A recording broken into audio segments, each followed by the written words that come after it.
Washington, D.C. isn't just known for its monuments and as the home of the president. It also has a thriving music scene at venues such as the Black Cat on 14th and U Street, DC9, which features local and rising acts,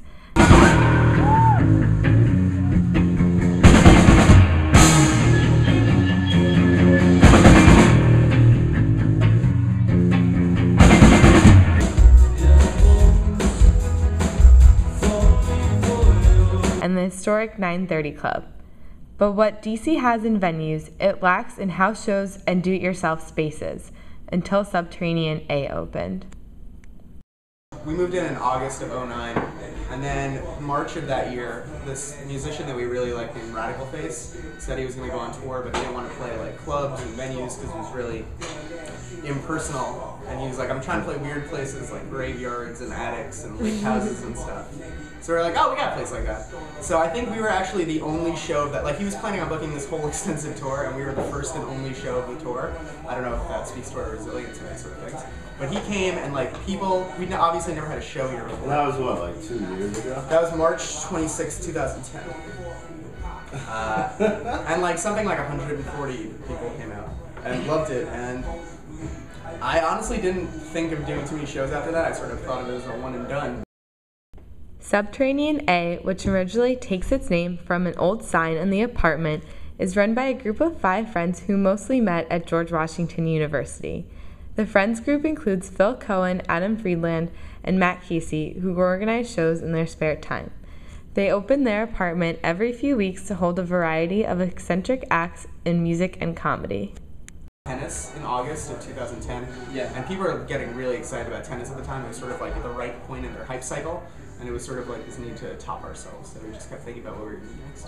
Basically, everything looks cooler on the internet, and so people just saw it on the internet, and then they came, and then when everyone came, it was cool.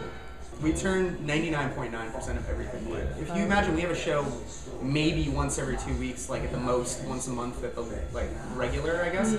We get probably like 20 emails a week from like the most random things you've ever seen in your entire life.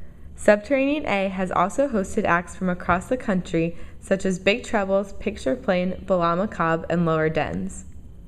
Our buddy Russ actually sent us an email once with this Craigslist ad that someone was like looking for, or someone was posting an apartment like in this general area, and they're like, yeah, it's awesomely located, it's right by Black Cat, 930, Subterranean A, all the cool spots in DC. So I think people just like, they can think of it as a venue somewhat easier rather than if it was like a warehouse in New York Avenue. We were in City Paper.